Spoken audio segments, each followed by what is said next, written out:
Hello everybody and welcome back to a brand new episode of the NASCAR Heat 5 Career Mode. Hope you're all having a great day today. We have two races coming at you here, but there you see the announcement of the day. JGR is happy to announce that we will be driving the 20 car in the next season of the Career Mode. It is officially official that we'll be in that car, and they also said that they have a plan for Eric Jones. The original plan was to just put him down in Xfinity in my place, but plans have changed, and that will be coming up in within the next episode or two, so you'll hear that coming soon as well. But we come through here to Las Vegas. This will be the second race of the first round of the Xfinity Series playoffs. There's only 2 rounds in the Xfinity Series playoffs before the Final Four is decided, so obviously we got a win in Bristol in the last episode. We are locked in to the second round of the playoffs, which we are now underway though for the second race of this first round. So really kind of the goal now is to either get a win, get playoff points and whatnot with stage victories as well, or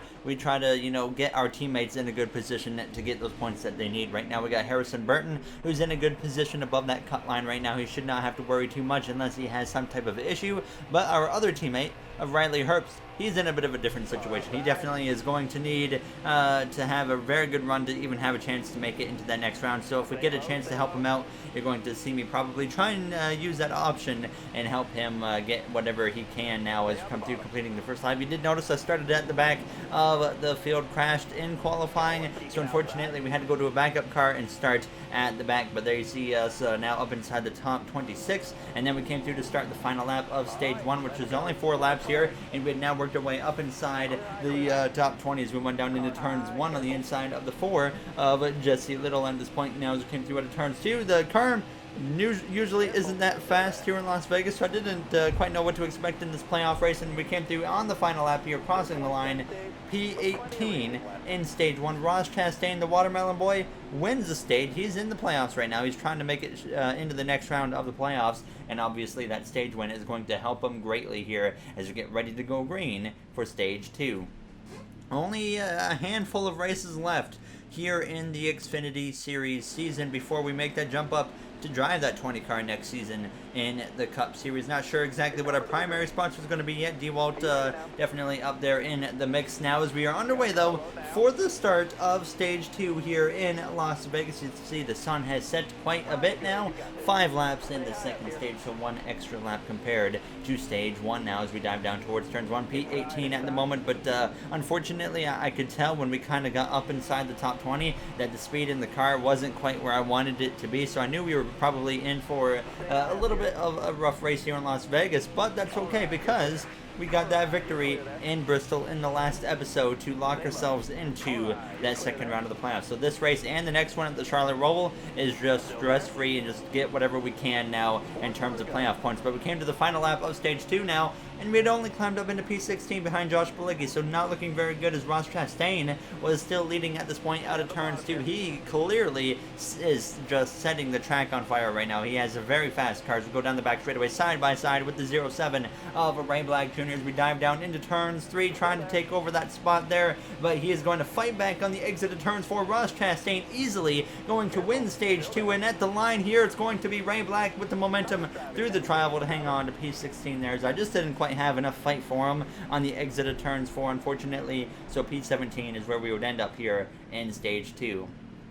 So not the best first 2 stages that we were looking for, but I'm still confident that we can maybe get a decent finish out of this now as we get ready to go green for the third and final stage here in Las Vegas Motor Speedway. Now as the third stage is underway, 13 laps will remain once we cross the line here. Already a good launch compared to the 07, who looks to be quite significantly off the pace there on that restart, so he kind of gets caught sleeping as we dive down into turns 1. There you see up ahead our teammate of Riley Herbst. Basically the driver right now in this race that he's looking to beat is Michael Annett, and I can confirm in stage 1 and 2 Michael Annett beat Riley Herbst in both stages. So Riley Herbst losing points here in the first 2 stages. He really needs to turn it up here in this third and final stage and beat Michael Annett by as much as he possibly can now as Ross Chastain leads the way to turn 4. We're 3 wide on the exit of turn 4 with Clements and Ray Black Jr. now has come through heading down the front straightaway. We're going to be able to hold off Clements, but there you see the 07 get back to my outside. I side draft him a little bit now as we came through on the end of lap 18,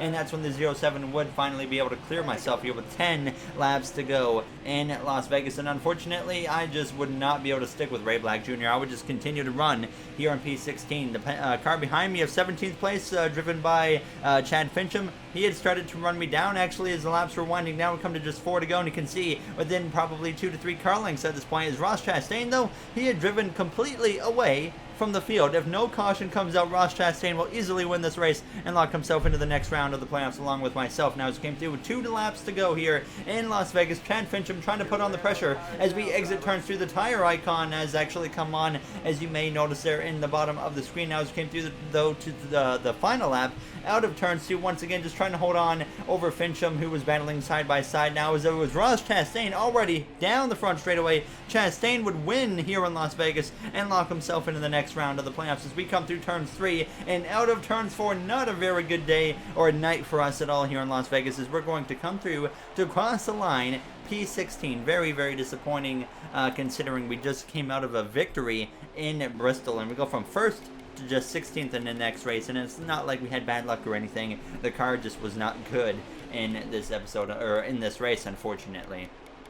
But fortunately for us, we had that victory, so we don't have to worry going into the final race of this first round, which will be the Charlotte Roval. Noah Gragson, the one to keep your eyes on. He comes into this race 18 points out. He's the only one that could maybe point his way in now. As we're ready to go green here in the Charlotte Roval, we're about to decide the final 8 drivers in the playoffs who will have a chance to fight for the final 4 now, as we dive down into turns 1. Chase Briscoe on the pole here as we head down towards the second turn behind the 4 of Jesse Little, the final road course of the season. And as you guys know, I love my road course racing. Any chance I can get to get on a road course, I'm going to take it. So very confident coming into this one. Obviously, we've been very stellar on the road courses this season. We won at Watkins Glen. We had a good run going at Mid-Ohio, where we actually DNF'd. We had some good speed at Road America, and I think that was it for the road courses. But either way, we have been fast as usual. And you look back to last season in the Truck Series, we got a win at our home track of Canada, the road course there as well. Now, as we come through out of this corner here, heading back into the oval portion of this course, and we would pass Gregson for P7, then we would pass Austin Cindric for P6. Cindric all season long has been consistent, but hasn't quite gotten a victory. Now, as we head down towards the chicane, or bus stop you could call it, here on this first and opening lap. Going in there, we're a little bit too hot, but thankfully we keep the car slowed down enough to where we get back going here into third gear in P6. We came through, though, to start the final lap here of stage 1. Only 2 laps in the stages, but obviously that's still a pretty lengthy amount of time, considering it is a fairly good-sized road course. Now, as we get up the inside of the 39, though, of Ryan Sieg here on the final lap in stage 1, as we got back onto the oval part of the track, and we would clear him for that 5th position here as we go down the back straightaway. Then we came through, got through the bus stop with no problems, and we come through oval turns 3 and turns 4. Chase Briscoe already coming through the final chicane. He would easily win stage 1 here as I go down through the final chicane. Getting through here, very good there, but we're sideways on the exit, but we hang on to it, and we get P5 here in stage 1. So far, a solid first stage for us, a solid start for us here today in the Charlotte Roval. Very confident with our chances going into stage 2 now, as we will be starting P5 behind our teammate of Harrison Burton, who should be well inside the cut line now and not really have to worry at this point about missing the next round, as we are underway here for stage 2 in the Charlotte Roval. Once again, just like stage 1, it is only 2 laps to decide the stage. Now, as we're up the inside of the 51 of Jeremy Clements, we have Alex LeBay up here in the mix as well. Briscoe in that SHR number 98 Ford Mustang already driving away now as we dive down in through the right-hander. Clements, Burton side by side. I was actually trying to help my teammate of Harrison Burton, trying to push him out in front of the 51. Unfortunately, wasn't quite working. Here as we go down, heading back towards that oval section of the track, and there you see Clements is able to get clear of Harrison now as we dive down in through the left-handers. I'm now holding off Alex LeBay. We hold on to P4 there as we get back onto the oval section of the track, putting the pressure now on the back of our teammate of Harrison Burton. You see the lead Briscoe has now. He is long gone. No one's going to get anywhere near him here in this second stage now, as we were just battling too much for him him to now get away. Now as we go down this back straightaway towards that bust up, as we send it in too deep, we make contact with our teammate of Harrison Burton and send him spinning. We get a course penalty, but as that happens, the caution comes out here in the Charlotte Roval end stage too early, and we get P3 there as there was a bunch of contact with our teammate of Harrison Burton, sent him spinning there. A little bit of an in-team controversy now. Certainly 100% my fault. But we thankfully both really didn't lose anything. We were still P3 and P4, so it wasn't the end of the world, but just a straight up driver error on my part now. But thankfully we would get back going. We would have probably lost a lot of positions if the caution didn't come out. If Harrison Burton would have kept his car straight, that would have been very bad for us, because we would have lost a ton of positions. Now, though, on the start of this third and final stage, this was now Briscoe awarded with the stage 1 victory. We would take over P2 on the exit of turns 1 now as we're going down into turn 3. So now trying to set my sights on the SHR driver of Chase Briscoe, and sure enough, we would actually be able to stick with him and put some pressure on as we came through down into the bus stop now, getting very close to his back bumper. He would get a great launch, though, on the exit compared to myself, but we came through that final chicane, getting through here very well as we hit 3 laps to go. Not a very long final stage, only 4 laps now as we dive down into turns 1, so 3 laps to go, trying to stick with Chase Briscoe at this point.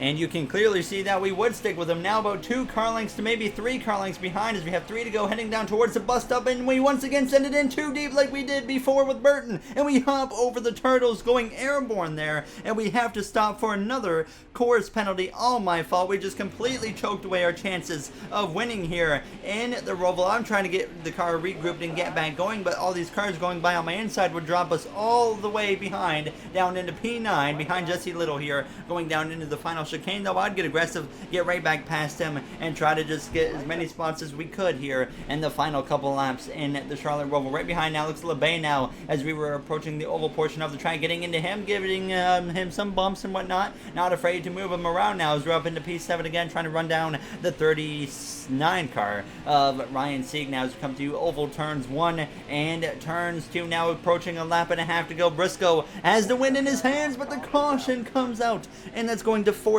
overtime here in the Charlotte Roval now. And I really, we're still obviously too far back to have a chance to win this race unless we get really lucky and gain like 5 spots here out of nowhere in the first like quarter of a lap now, as Briscoe is going to have a chance to drive away right away now as the green flag is back out, and we are underway for overtime to decide the final 8 drivers in the playoffs. Now it comes down to a playoff or an overtime battle as we dive down into turns 2, but very unfortunate.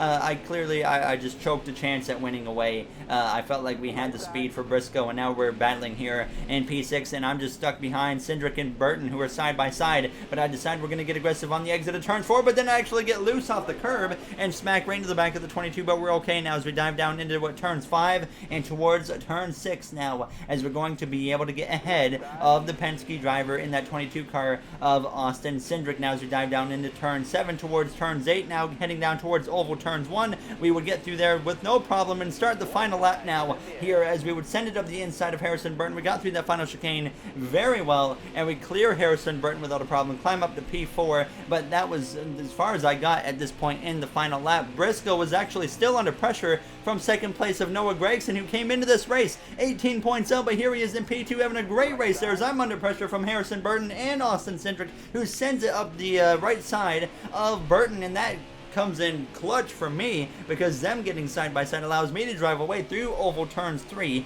and turns 4, but it's Chase Briscoe first and Gragson in second, and it's not going to be enough from Gragson. Chase Briscoe is going to win here in the Charlotte Roval. Will Gragson get enough points to make it into that next round of the playoffs? We're sliding, but we come through to cross the line in P4, but will Gragson make it into that round of 8? That's the big question now. He came into this race 18 points behind, and he had a great result here in the Roval. Would have been 1 spot better. He would have been locked in and wouldn't have to worry at all. But there you see Gragson actually makes it by 20 points. Our teammate Riley Herbst loses out by 55 points. Our other teammate, though, Harrison Burton, makes it by 40. So myself and Burton, at least, are still in the playoffs. Very unfortunate for our teammate, though, of Riley Herbst to get eliminated in round 1.